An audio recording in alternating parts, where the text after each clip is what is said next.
కొంతమంది ఈ నిధుల వెంట తిరుగుతూ ఉంటారు. నిధులు ఎందుకు ప్రమాదకరం? మనం ఏ రక్షణ లేకుండా వెళ్ళి చెయ్యి పెట్టామనుకోండి, ఒక మనిషిని చంపేసేంత శక్తి ఉంటుంది వాటికి. దాన్నే ధన పిశాచి అని చెప్తారు. ధన పిశాచిని తొలగించడం అంత సులభమైన అంశం కాదు. శ్రీ గురుభ్యో నమః. సింహి అపరాజిత మహామంత్రాలయం. అహం కమలానందనాథ. ఈజీ మనీ, సులభంగా డబ్బులు సంపాదించడం. దానికోసం ఒక్కొక్కళ్ళు ఒక్కో మార్గాన్ని ఎంచుకుంటూ ఉంటారు. అయితే చాలా కాలం నుంచి ఇది ఈజీ మనీ అనే కాకుండా కొంతమంది ఈ నిధుల వెంట తిరుగుతూ ఉంటారు. ఇక చాలా ప్రయత్నం చేసిన తర్వాత అందులో సర్వం కోల్పోయిన వాళ్ళు ఉన్నారు, చాలా గొప్పవాళ్ళైన వాళ్ళు కూడా ఉన్నారు. గొప్పవాళ్ళైనటువంటి వాళ్ళ యొక్క దాఖలాలు ఈ రోజుకి స్పష్టంగా లేవు, కానీ పాడైపోయిన వాళ్ళందరూ కూడా కళ్ళ ముందర ఉన్నారు. నిధులు ఎందుకు ప్రమాదకరం? సరైన పద్ధతిలో ఎందుకు నిధులు తీయలేకపోతున్నారు? ఈ అంశాల గురించి ఇవాళ మీకు స్పష్టంగా తెలియజేస్తాను. ఈ విభాగంలో చెప్పే ప్రతి విషయం అనుభవపూర్వకంగా ప్రతిదీ పరిశీలించిన తర్వాత చెప్పిందే తప్ప పుస్తక జ్ఞానం కాదు. మనలో చాలామందికి ఆసక్తిని కనబరచడానికి సామాజిక మాధ్యమాల్లో రకరకాల ప్రయత్నాలు చేస్తూ ఉంటారు, ఉన్నవి లేనివి చెప్పి. నేను గతంలో నిధి గురించి, పాతు గురించి చాలా వివరంగా చెప్పాను. దానిని ఒకవేళ గతంలో ఆ వీడియో చూడకపోతే కనుక ఒకసారి మరలా వెనక్కి వెళ్ళి చూడండి. నిధి అని ఉంటుంది. ఇక ప్రత్యేకంగా నిధుల విషయంలోకి వచ్చేటప్పటికి ఏదైనా ఒక దేవాలయం ఉంది. ఆ దేవాలయానికి కోతవేటు దూరం అంటారు.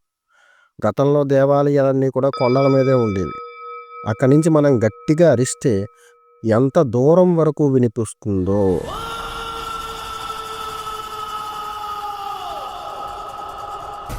ఆ ప్రదేశం, అంటే ఆ కేక వినిపించినంత దూరం ఏదైతే ఉందో అదంతా కూడా దేవాలయ పరిధిలోకి వస్తుందని చెప్తారు. అలాగే ఎక్కడ దాకా అయితే శబ్దం వినిపించిందో ఆ భూభాగం మొత్తం, అక్కడ ఏదైనా నిధులు ఇలాంటి వస్తువులు లభిస్తే కనుక అది దేవాలయానికి చెందిందవుతుంది. ఇక పాతు, ధనం బాగా సంపాదించారు. ఈ చాలామంది చోరులు అప్పట్లో ఉండేవారు కదా, చొరబడి ఆస్తులు వ్యాపహరించుకెళ్ళిపోతూ ఉండేవారు ధనాన్ని. వాళ్ళకి భయపడి ఇంట్లో వాళ్ళకు కూడా చెప్పకుండా ఎక్కడో మూలన దాచిపెట్టాడు పెద్ద మనిషి. అది చెబుదాం అనుకునే లోపలనే చచ్చిపోయాడు. ఇక దాన్ని చెప్పలేకపోయాడు. ఆ సందర్భంలో అది పాత అవుతుంది. దానికి ప్రత్యేకమైనటువంటి దిగ్బంధనాలు ఏమీ ఉండవు. కానీ నిధుల విషయంలోకి వచ్చేటప్పటికి ఖచ్చితమైన దిగ్బంధనం ఉంటుంది. ఆ దిగ్బంధనం ఏంటో తెలుసుకుని దాన్ని దిగ్విమోకం చేస్తే తప్ప దాన్ని గ్రహించడానికి అవకాశం ఉండదు. పాతు అనేది మనకి పంట పొలాల్లోనూ అక్కడ దుక్కు దున్నుతున్నప్పుడు బిందు దొరికిందండి, దాంట్లో ఏవో చాలా బంగారు నాణ్యాలు ఉన్నాయంటూ ఉంటారు కదా, అవి పాతులు అన్నమాట. ఇళ్లలో కూడా దొరుకుతూ ఉంటాయి. అయితే కొన్ని సందర్భాలలో తీవ్రమైనటువంటి ధనం కలిగినటువంటి వ్యక్తి ఈ పాతుని సంస్థాపన చేసేటప్పుడు, అంటే ఈ ధనమంతా కూడా దాచేయాలనుకున్నాడు. గుర్తుపెట్టుకోండి, ధనం అంటే పూర్వకాలంలో ఈ బంగారు నాణ్యాలు ఇలాంటివి అనమాట, ఆభరణాలు దాచాలనుకున్నాడు. దానిని ఎలా పడితే అలా వద్దు, దీన్ని కూడా ప్రొటెక్ట్ చేయాలని చెప్పేసి అప్పట్లో లభించినటువంటి పండితుల సహకారం, తాంత్రికుల సహకారం తీసుకుని దానిని దిగ్బంధనం చేసి పాతిపెట్టాడు. అది పాతే, కానీ దానిని సరళంగా అన్ని పాతుల్లాగా తీయడానికి ఉండదు. అది తీయాలంటే దాన్ని దిగ్విమోకం చేసిన తర్వాతే దాన్ని తీయాల్సి ఉంటుంది. అలాగే దిగ్విమోకం అవ్వడానికి దానికి ఏమిస్తే తృప్తి చెందుతుంది అనేది కూడా ఉంటుంది. ఇవి తెలియకుండా వాటిని ముట్టుకుంటే ప్రాణాంతకమైన పరిస్థితులను ఇస్తాయి. నిధంటే అర్థమైంది కదా. దేవాలయానికి దగ్గరలోకి వెళ్ళి ఓ కోతవేటు దూరం మనం గట్టిగా అరిస్తే ఎంతవరకు అయితే అది వినిపిస్తుందో అంతవరకు కోతవేటు దూరం అంటారు. ఆ లోపల లభించినవన్నీ కూడా దేవాలయానికి వర్తిస్తాయి. ఒకవేళ దాంట్లో ఎవరైనా ఒక వ్యక్తి అటువంటి పరిస్థితుల్లో దాన్ని తస్కరించాలని చూస్తే కనుక, అంటే ఆ నిధిని తన సొంతం చేసుకోవాలని చూస్తే కనుక, ఆ వ్యక్తితో పాటు కారకులు, దగ్గరుండి సహకరించిన వాళ్ళు, వారి యొక్క కుటుంబ సభ్యులు కూడా ఇబ్బందులకు గురవుతారు. ఎవరైతే మొండిగా దీన్ని ఎలాగైనా తీసేస్తాను అనే వాళ్ళు ఉంటారో వాళ్ళు పరమ మాంత్రికులైనా సరే దాన్ని తీయాల్సిన విధంగా తీయకపోతే కనుక పూర్తిగా హరించుకుపోతారు.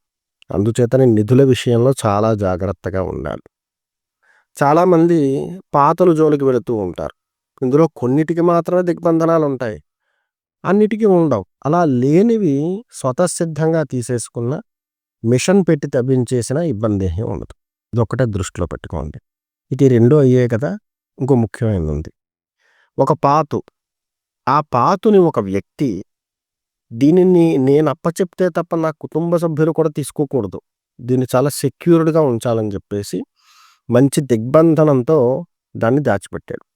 దానికి ఆత్మావేశనం కలగజేస్తారు. అంటే దాని మీద అనేక బలి ప్రదానాలు చేసి, దానికి తర్పణాలు చేసి, తర్వాత దాన్ని సంస్థాపన చేసేస్తారు. పాతిపెట్టేస్తారు. అటువంటి సందర్భంలో దానిని కొన్ని ఆత్మలు ఆవహించుంటాయి. లేదా చనిపోయిన వ్యక్తి అంటే ఈ పాతను ఎవరైతే సృష్టించి దాచిపెట్టాడో ఆ వ్యక్తి చనిపోతే కనుక ఆత్మ రూపంలోకి మారతాడు.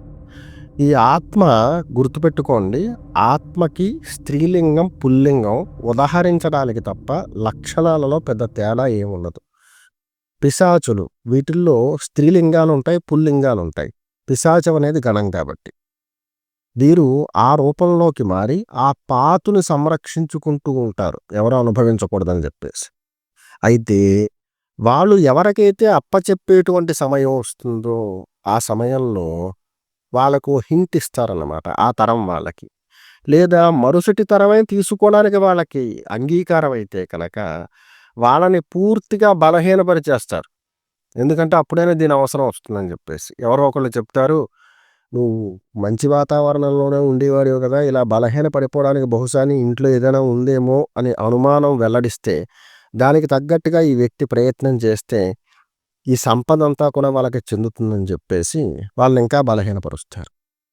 అందుకే చాలా ఇళ్లల్లో నిధి ఉందండి, కానీ భిక్షాటం తప్ప అన్నీ చేసేస్తున్నాం అంటారు. అంటే వాళ్ళు ఇంకా పూర్తిగా హరించుకుపోయారు, వాళ్ళ దగ్గర ఏం బలాలు లేవు. వాళ్ళు ప్రయత్నం చేయడం తప్పు లేదు, కానీ దానికి సంబంధించిన సెన్స్, అంగీకారం వాళ్ళకే తెలియజేస్తుంది. బలవంతంగా దాన్ని గ్రహించే ప్రయత్నం ఎవరో చేయకూడదు. తేనె పట్టుంది, దాన్ని చాలా తేనెటీగలు ఆశ్రయించుంటాయి. మనం ఏ రక్షణ లేకుండా వెళ్ళి చేయి పెట్టామనుకోండి, ఒక మనిషిని చంపేసేంత శక్తి ఉంటుంది వాటికి. సులభంగా చంపేస్తాయి అనమాట అవన్నీ దాడి చేసి. దాన్ని ఎలా తీయాలో తెలుసున్నటువంటి వాడు, ఆ నైపుణ్యం కలిగిన వాడు తేనెని బయటికి తీయగలుగుతాడు. నిధుల విషయంలో కూడా అంతే. మొండిగా వెళ్ళి చేపెట్టారనుకోండి, ఆ వ్యక్తి ఎవరైతే ఉన్నారో దానికి ఉపక్రమించిన వాడు పూర్తిగా బలహీనపడి కొన్ని సందర్భాల్లో చనిపోయిన దాఖలాలు కూడా ఉన్నాయి.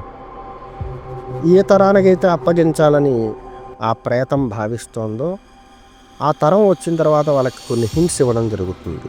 రాత్రి శబ్దాలు, నిద్ర పట్టకపోవడం, కలలు వస్తూ ఉండడం, లక్ష్మీదేవి స్వరూపంలో వాళ్ళని అస్తమాట అంటే వాళ్ళకి కనిపించి వాళ్ళకి ఏదో ఒక ఉత్సాహాన్ని కనబరుస్తూ ఉండడం, ఇలాంటివన్నీ చేస్తూ ఆ సందర్భంలో మనం గ్రహించవచ్చు, బహుశా నాకెవరో ఏదో తెలియజేసే ప్రయత్నం చేస్తున్నారు కాబట్టి నేను ప్రయత్నించవచ్చు అని. అటువంటి వాళ్ళు సక్రమంగా ప్రయత్నం చేస్తే ఆ పాతు ఏదైతే ఉందో దాన్ని సొంతం చేసుకోవచ్చు. ఇది నిధుల విషయంలో మాత్రం సాధ్యపడదు. నిధి అనేది దేవాలయానికి సంబంధించినది. పాతు అనేది మన పైతరాలు వాళ్ళు బాగా సంపాదించి దాచిపెట్టినటువంటి స్థిరాస్తి కింద పరిగణిస్తారు. ఇక ఈ శబ్దం ఒక వ్యక్తి దాచిపెట్టిన తర్వాత వాడు అనుకోకుండా చచ్చిపోయాడు, వాడు ఒక ప్రేతంలా మారి లేదా పైశాచిక పరమైన లక్షణాలు ఆపాదించుకుని దాన్ని కాపాడుతున్నాడు అనుకోండి, దాన్నే ధన పిశాచి అని చెప్తారు. ధన పిశాచి అనేది ప్రత్యేకమైన దేవత కాదు, పిశాచి కాదు. ఎవరైతే దీనిని దాచిపెట్టారో, ఎవరైతే అనుభవించాలని అనుభవించకుండా చనిపోయారో వాళ్ళు మాత్రమే పైశాచిక రూపంలో దాన్ని ఆశ్రయించి దానిని వాళ్ళకి అందించేటువంటి ప్రయత్నం చేస్తూ ఉంటారు. అప్పుడు వాళ్ళందరినీ కూడా ఏమని సంబోధిస్తారంటే ధన పిశాచులు అంటారు. ఒక వ్యక్తి తీసుకోవాల్సిన దానికన్నా ఎక్కువ తీసుకుంటూ గ్రామానికి శోభింపజేస్తున్నాడు అనుకోండి, వాడు ధన పిశాచిరే అంటారు. అంటే వాడికి ఆ దాహం ఎక్కువ అని. అలాగే ఈ మృతి చెందిన వాడికి తాపం తీరడం లేదు. ఎటువంటి తాపం అది? అది ఎవరో ఒకరు గ్రహిస్తేనే వాడికి తృప్తి. ఎవరు గ్రహించాలనుకున్నారో అంటే ఏ తరం వాళ్ళకి అది అందించాలనుకున్నాడో ఆ తరం వాళ్ళు గ్రహించేదాకా కూడా అలాగే పైశాచిక రూపంలో దాన్ని ఆశ్రయించి ఉంటాడు. ధనపిశాచి అంటే మీకు అర్థమైందనుకుంటున్నాను. ఈ వీడియో చూసే వాళ్ళల్లో చాలామంది ఇటువంటివి ఒకానొక సమయంలో అనుభవించిన వాళ్ళే లేదా విన్నవాళ్ళే. నా దృష్టికి కూడా చాలా వస్తూ ఉంటాయి ఇటువంటివి. కాకపోతే ఇవన్నీ కూడా ఆదాయాన్ని వృద్ధిపరచుకోవడానికి సులభమైన మార్గాల కింద చెప్తాడు. మరి ఎవరు చేస్తారండి ఇటువంటివి అంటే, నేను గతంలో కూడా ఈ అంశాల గురించి చాలా స్పష్టంగా చెప్పాను. ఈ విధులు చదువుకున్నవాడు ఎప్పటికీ కూడా విలాసవంతంగా తన జీవితాన్ని గడపలేడు. గొప్పగా ఆదర్శవంతంగా ఉండలేడు. తను అనుకున్నదొకటి, జీవితంలో ఏదొకటి.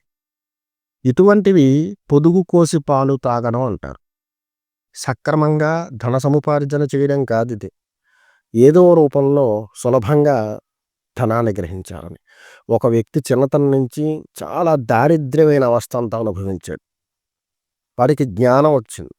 ఇటువంటి విషయాలన్నీ కూడా విన్నాడు.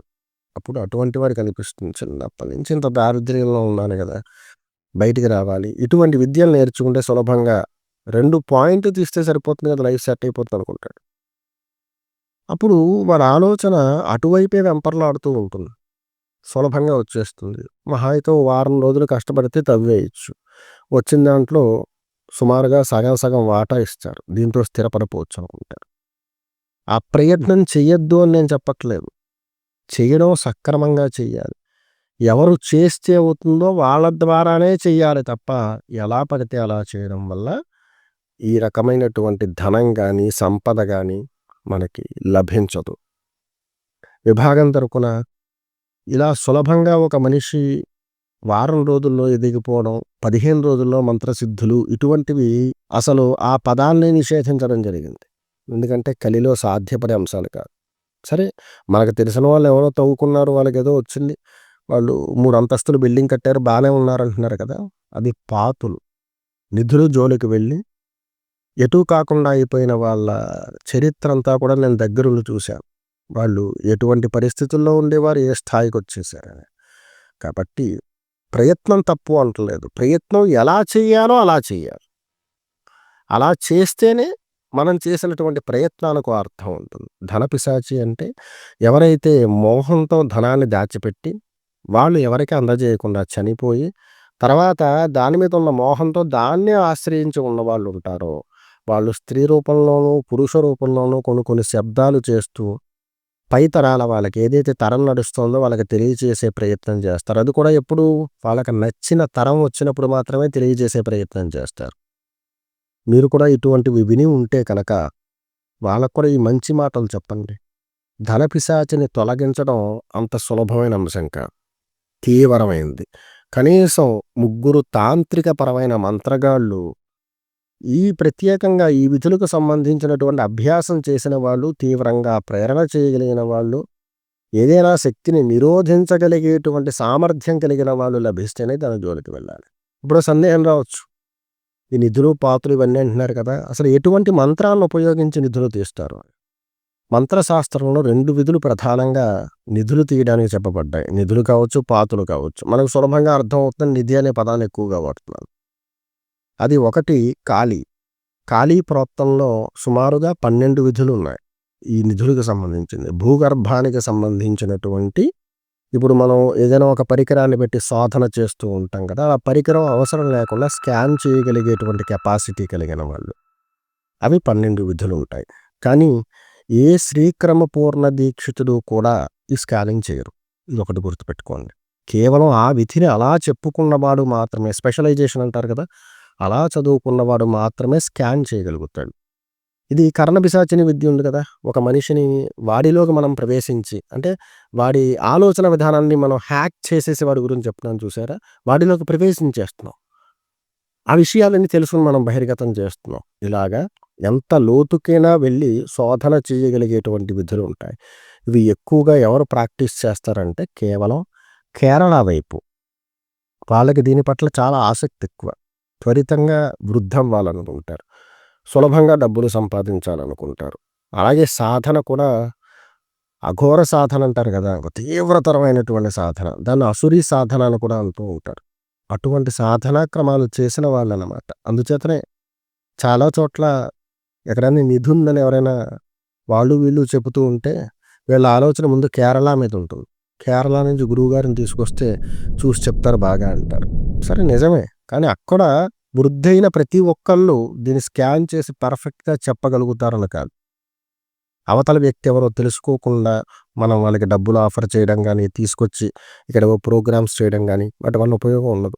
ముందు చేసేటువంటి వాడి యొక్క సామర్థ్యం మీద ఇది లభిస్తుందా లేదా అనేది ఆధారపడి ఉంటుంది. కాకపోతే ముఖ్యమైన విషయం, మన జీవితంలో మనం కింద పడిపోకుండా మన జీవనాన్ని నడిపించడానికి ఏదైతే మనం ఎంచుకున్న వృత్తి పనులు ఉంటాయో అవన్నీ చేసుకుంటూ ఇంటిని సక్రమంగా నడిపించుకుంటూ ఇలాంటి ఈజీ మనీల కోసం ప్రయత్నం చేసినా పర్వాలేదు. రోజుకి ₹500 సంపాదిస్తున్నాడు. ₹2 లాటరీ టికెట్ కొనుక్కుంటున్నాడు. నష్టం ఏం లేదు. మహా అయితే పోతే ₹2 పోతాయి. 500 సంపాదించి 500 పెట్టి లాటరీ కొనడం అనేది తప్పు. ఎందుకంటే ఏదో జరిగిపోతుంది, అదృష్టం కలిసొస్తుందని చెప్పి ఉన్నదాన్ని ఎప్పుడు పాడు చేసుకోకూడదు. ఎవరి పనులు వాళ్ళు చేసుకుంటూ ఇటువంటి వాటి కోసం ప్రయత్నం చేసినా పర్వాలేదు. ఇప్పుడు ఈ వీడియో ఎందుకంటే మిమ్మల్ని అందరినీ ఇటువంటి వాటి వెనకాల వెళ్ళండి, వీటి గురించి శోధన చేయండి అని చెప్పడానికి కాదు. ధనపిశాచి అనేటువంటి పదానికి అర్థం చెప్పడానికి. ధనపిశాచి అనేది ఇదేం పిశాచి కాదు. దానికి ప్రత్యేకమైన సాధనా క్రమం కూడా లేదు. కాళీ ప్రోక్తంలో 11వ విద్య ఉంటుంది. అది దీనికి అధిపతి అనమాట. ఈ ధనపిశాచిని కంట్రోల్ చేయగలుగుతుంది. అటువంటి వాళ్ళ ద్వారా మాత్రమే ఇళ్లల్లో ఉండేటువంటి పాతులు తీయడానికి అవకాశం ఉంటుంది. ఈ విభాగం నిధులు కానీ పాతులు కానీ తీయడానికి సహకరించదు. కామెంట్స్లో మళ్ళీ మీరు వస్తారా మా ఇంటికి, నాకు తెలిసిన వాళ్ళు ఎవరి ఇంట్లోనో ఉంది, ఈ నిధి తీస్తారా, ఇటువంటివి దయచేసి చేయకండి. సర్వేదనా సుఖినో భవంతు. అహం కమలానందనాథ.